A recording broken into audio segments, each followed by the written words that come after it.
Hi friends, good evening to all of you.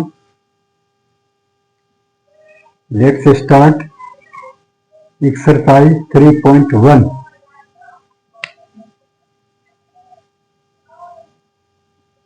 अब हम लोग 3.1 एक्सरसाइज पे हैं। अब इस पूरे चैप्टर में, थर्ड चैप्टर में सबसे जो इम्पोर्टेंट है वो है इक्वेशन फॉर्म करना। अगर आप लोग इक्वेशन फॉर्म करने के लिए समझ जाएं तो ये चैप्टर इजी है, क्योंकि सॉल्यूशन तो आप प्रैक्टिस करते करते सीख जाएंगे, लेकिन इक्वेशन फॉर्म करना थोड़ा सा टफ होता है। टफ इसलिए होता है कि इसमें मिसअंडरस्टैंडिंग होने के चांसेस बहुत ज्यादा होता है। आप ठीक से अंडरस्टैंड अगर नहीं कर पाएंगे तो फिर आप जो है इनमें वो चीज नहीं कर पाएंगे। ठीक है, तो इक्वेशन कैसे फॉर्म करते हैं इस पर गौर करना एकदम जरूरी है। और 2-4-10 क्वेश्चन पर जहां आप गौर कीजिएगा तो फिर वो चीज आपके लिए आसान हो जाएगा। तो मैं बेस्ट तरीका आप लोगों को बताने की कोशिश करता हूं, आप लोग समझिए। एक्सरसाइज 3.1 का फर्स्ट क्वेश्चन है, Aftab tales his daughter 7 years ago, I was 7 times as old as you were then. Question समझ में आ गया होगा इतना। आफ्ताब अपनी लड़की से कहता है कि 7 साल पहले जो है 7 years बिफोर या एगो I was 7 times as old as you were then. Means Aftab अपनी लड़की को कहता है कि 7 साल पहले मैं तुम्हारे उम्र का 7 गुना था। उस समय तुम्हारी जितनी उम्र थी उसका 7 गुना 7 times मेरा था। समझ में यही समझने वाला पॉइंट है हमारा।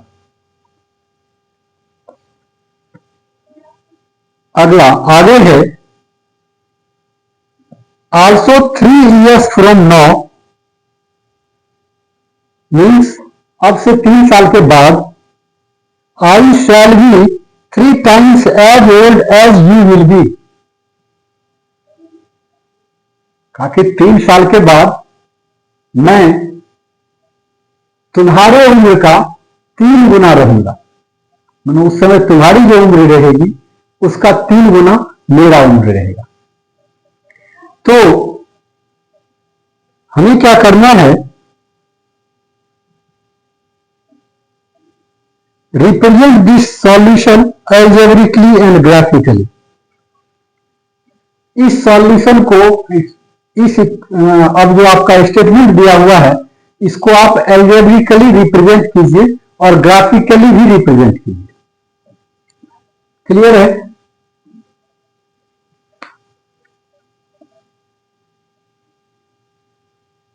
इस सिचुएशन को केवल रिप्रेजेंट करना।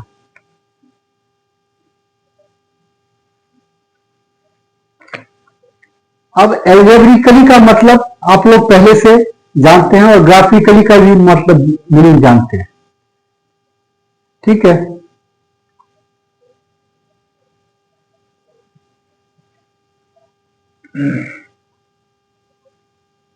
तो अब यहां पर 2 आदमी हैं, एक तो आफ्ताब है और उसकी डॉटर है। क्लियर है? इस दोनों को आप सबसे पहले लेट कर लो। Late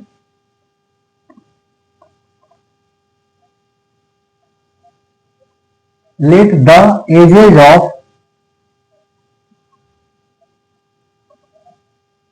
edges of Aftab and his daughter be X years and y years respectively.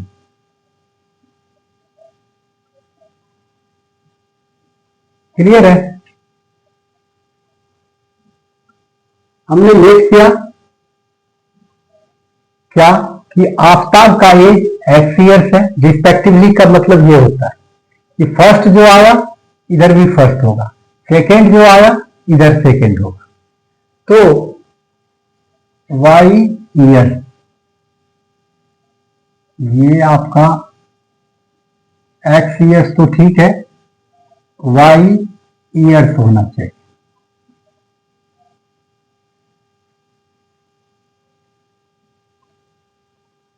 इसके लिए इसको अगर ऐसे लगा दें तो ज्यादा बेटर रहेगा।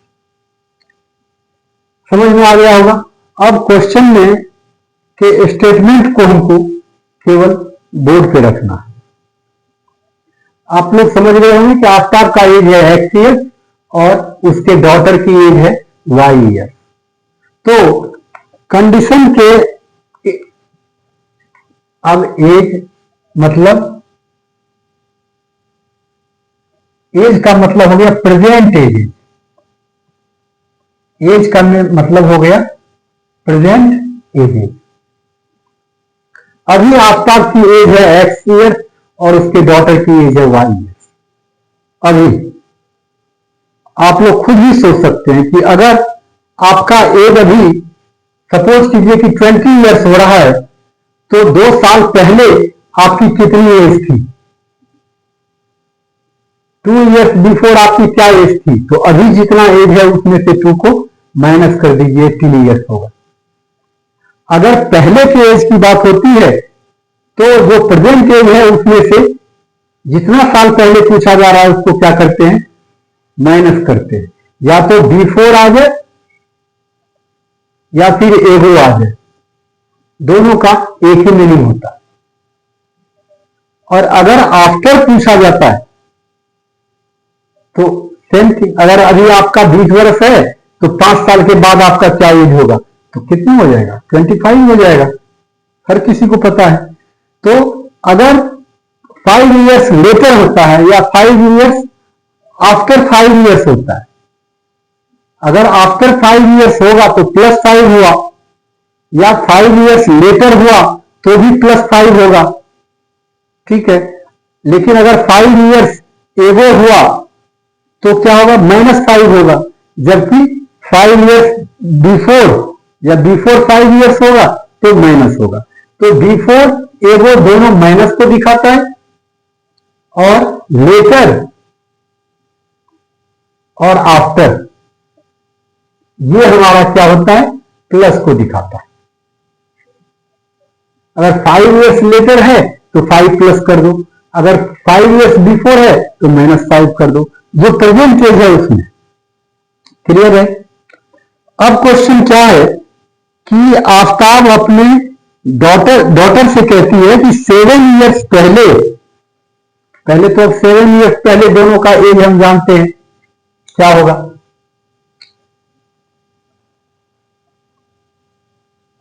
तो उसको आप लिख भी सकते हैं या छोड़ भी सकते हैं। 7 ईयर्स एगो, ये मेन स्टेटमेंट हो गया।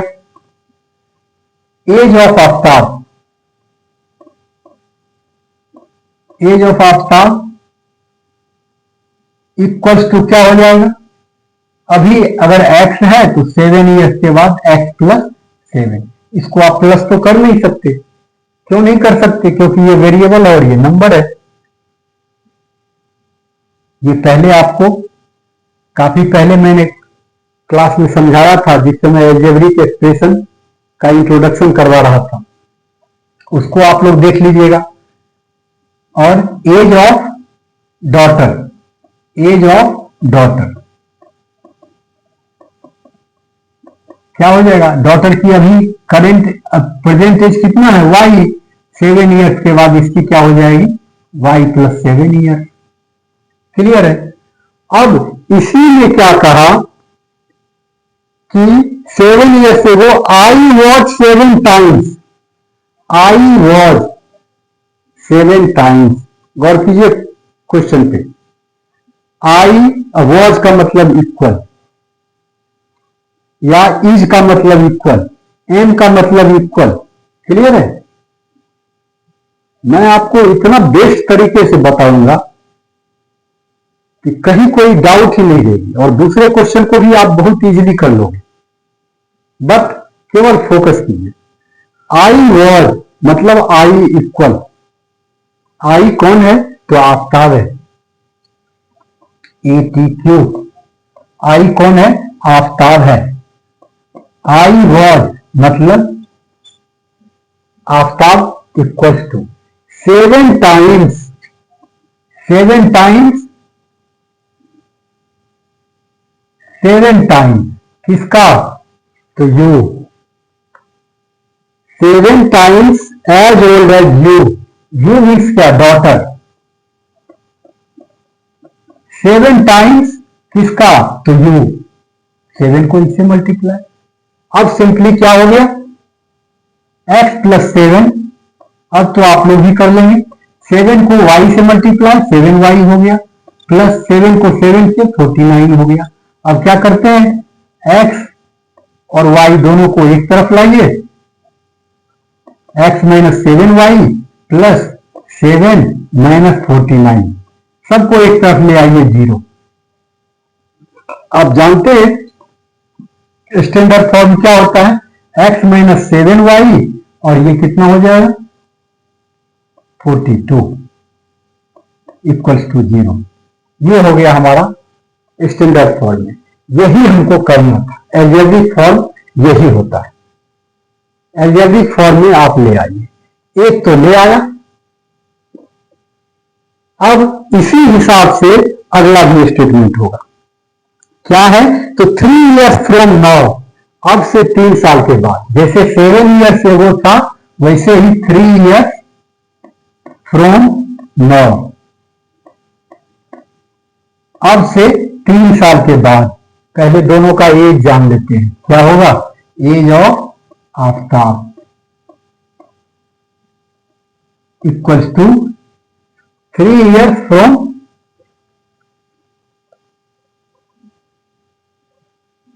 ओहो सॉरी, यहां 7 years एगो है बेटा, इसलिए यहां क्या होगा? माइनस होगा।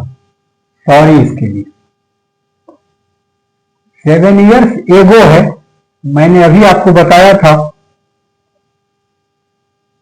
अब क्या होगा? यहां भी माइनस होगा। अब ये 7y इधर माइनस का आया, फिर ये -7 है, और ये 49 इधर आएगा, प्लस का आ जाएगा। I think now it is, I think it is right. अब -42 हो गया, -7y हो गया, राइट। अब ये फ्रॉम नाउ है, इसका मतलब क्या हो गया?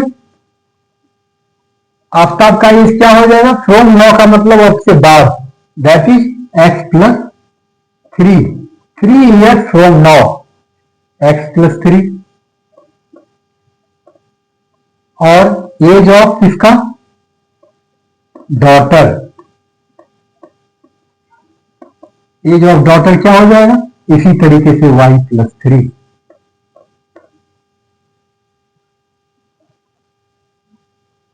अब इसी तरीके से अगेन ATQ। अब क्वेश्चन के हिसाब से क्या था कि आई शैल बी का मतलब इक्वल, आई शैल बी, इसका मतलब I means Aftab, shall be मतलब इक्वल। क्या? तो 3 टाइम्स किसका? तो 3 times as old as you will be. 3 times of you, y plus 3 means, अब इसको भी उसी तरीके से कर देंगे। x plus 3 equals to 3y plus 3 3 या 9। और क्या करना है? x, इस दोनों को इधर मूव करवा लेंगे। x प्लस 3 इधर है ही, 3y इधर आएगा माइनस का हो जाएगा और 9 इधर आएगा माइनस का हो जाएगा, ये हो गया 0। फाइनल आपका इक्वेशन क्या हो गया, x माइनस पहले 3y लिख दीजिए और फिर -6 इक्वल टू 0। ये हो गया आपका इक्वेशन 2। तो ये दोनों आपका एल्जेब्रिक एक्सप्रेशन हो गया, ये एल्जेब्रिक एक्सप्रेशन हो गया और ये एल्जेब्रिक एक्सप्रेशन हो गया। तो एल्जेब्रिक एक्सप्रेशन में रिप्रेजेंट ये हो गया। आगे क्या करना है, इसको ग्राफिकली रिप्रेजेंट करना है। ठीक है, ग्राफिकली रिप्रेजेंट करने का मतलब क्या हो गया, अब इनसे हमको ग्राफ बनाना है। क्लियर है, अब इनसे क्या करना है, ग्राफ बनाना है। ठीक है, ग्राफ बनाने के लिए आपको हमने क्या बताया था, इसका अलग टेबल बनाइए और इनका फिर अलग टेबल बनाइए। 2 टेबल बनाइए, दोनों टेबल को ग्राफ पे दिखा दीजिए। ठीक है, अब चलिए, अब चलते हैं इस तरफ। अब आपका फ्रॉम इक्वेशन 1 वी हैव, अब इक्वेशन 1 से चलिए आप, तो क्या होगा, x minus 7y equals to 42 होगा। 42 उधर मूव होगा तो प्लस 42 हो जाएगा, x minus 7y equals to 42। ये क्या हो गया, x इक्वल्स टू हो गया 42 प्लस 7y। ठीक है, अब हमें क्या करना है, तो ग्राफ बनाना है, इतना ही। एक की वैल्यू निकाल लेनी है, x की निकाल लीजिए या y की निकाल लीजिए, दो में से किसी एक की वैल्यू निकालिए और क्या करना है, टेबल बनाना है। अब y की वैल्यू रखते जाएंगे तो x की वैल्यू आता जाएगा। अब लिखेंगे इफ y इक्वल्स टू, क्या रखते हैं, 0। If y equals to 0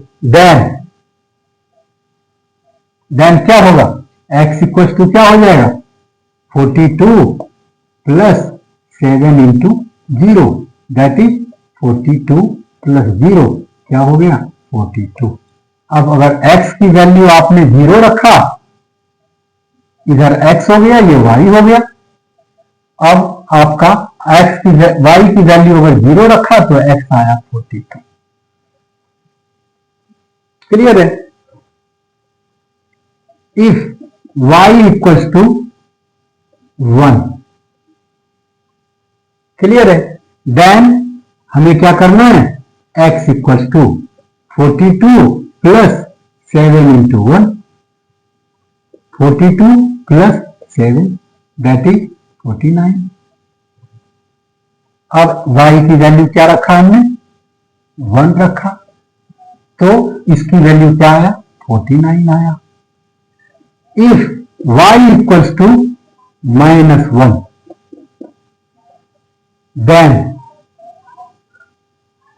x equals to क्या हो जाएगा, 42 प्लस 7 मल्टीप्लाई -1 दैट मीन 42, ये प्लस माइनस माइनस हो जाएगा, 7 दैट इज 35। अगर हम -1 रखें तो ये आया 35। एक टेबल बन गया आपका। इस तरीके से अब ये दूसरा उठाना है और दूसरे से भी हमको टेबल बनाना है।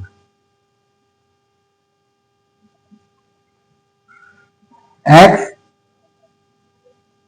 अब लिखेंगे फ्रॉम इक्वेशन 2 वी गेट, कुछ भी लिखो, क्या है ये, x minus 3y equals to 6, तो x इक्वल्स टू हो गया 6 प्लस 3y। क्लियर, अब फिर क्या करना है, इफ अब y की वैल्यू रखेंगे तो x का आ जाएगा, y की रखेंगे तब तो मल्टीप्लाई करके प्लस कर देंगे तो x निकल जाएगा। If y equals to 0 then x equals to 6 plus 3 into 0, 6 plus 0 that is 6। अब इसका कहां बनाए, तो मेरे पास स्पेस नहीं है। अब अगर आप लोग चाहें तो मैं इधर मिटा देता हूं।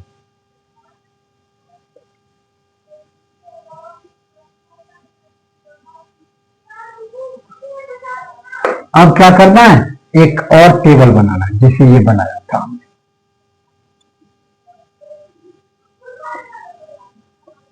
एक्स वाई, अब क्या करना है, y की वैल्यू 0 रखा तो x का आया 6। फिर क्या करना है, if y equals to 1 then x equals to हो गया 6 plus 3 into 1 that is 6 plus 3 means 9। Clear. x की जब y की वैल्यू हम 1 रखते हैं तो x की वैल्यू क्या आता है, 9। अब फिर क्या रखेंगे, if y equals to -1 then x equals to क्या होगा, 6 प्लस 3 इंटू ब्रैकेट में लिखिए -1, ये प्लस माइनस माइनस हो जाएगा, क्या हो गया 6 माइनस 3 दैट इज 3। अब अगर -1 रखेंगे तो ये आ गया 3। अब आपका दोनों टेबल बन गया। अब इस टेबल को हमको इसके जस्ट नीचे बनाना है, ठीक। अब इधर हमको ग्राफ करने में आसान होगा, थोड़ा सा इसको हम ऊपर कर लेते हैं। x y 6 0 9 1 3 -1, इसको मिटाइए और अब इस पर ग्राफ पे चलते हैं। ग्राफ पर रिप्रेजेंट करना है दोनों लाइन को। क्लियर है। अब यहां गौर कीजिए, यहां 0 है, y की वैल्यू हमने 0 1 -1 इतना ही दिया। अब y आइए तो ये 1 2 बस, ज्यादा नहीं लेना है, 1 2, y में ज्यादा हम नहीं बढ़े। लेकिन x में क्या है, जब इसको दिखाना पड़ेगा और इसको दिखाना पड़ेगा, तो कोई एक सटीक इंटरवल हम लेंगे ताकि हम सबको दिखा सके, है ना। अब गौर कीजिए, यहां पे हम 10 लेते हैं,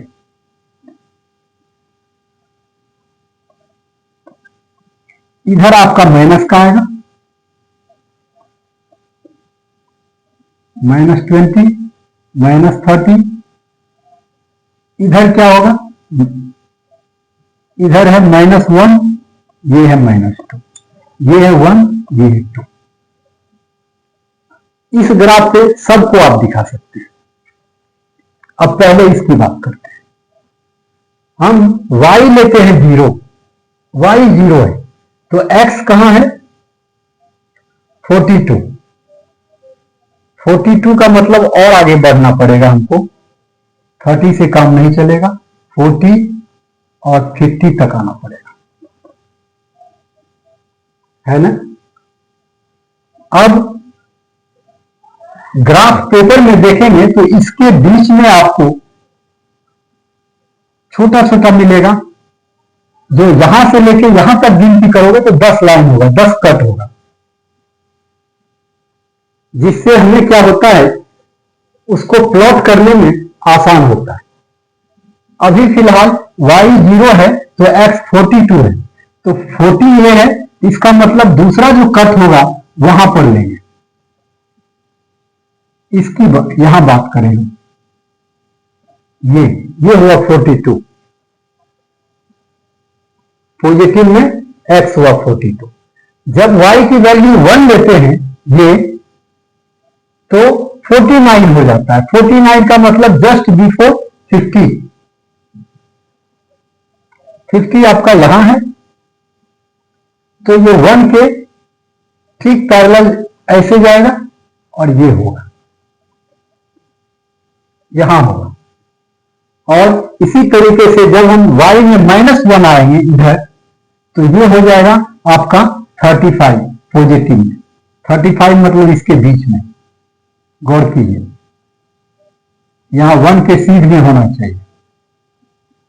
ये देखिए, अब आप स्केल रख करके जब इसको मिलाओगे तो ये तीनों पॉइंट जो है एक लाइन में आएगा।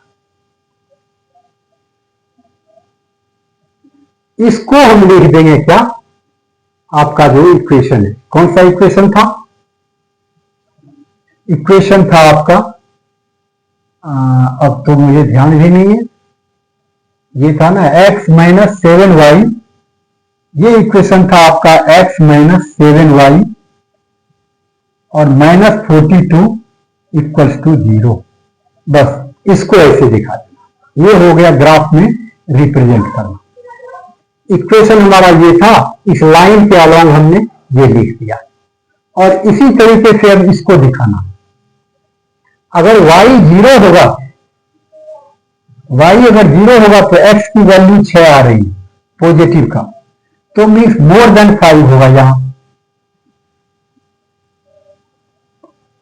गौर कीजिए, यहां होगा 6। अगर y की वैल्यू 1 लेते हैं तो इसकी वैल्यू 9 होती है। इसका मतलब है कि हमको जस्ट 10 से बिफोर लेना पड़ेगा। और ये -1 लेंगे तो क्या आना चाहिए? 3 आना चाहिए। अगर y की वैल्यू -1 होगा तो इसकी वैल्यू 3 होगा। तो 3 कहां दिखाओगे आप? <5 होगा।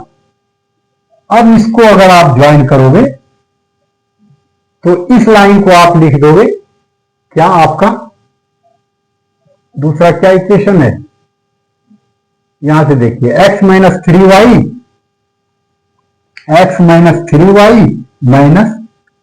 -6 = 0। तो ये हम इसको ग्राफ में रिप्रेजेंट कर दिए।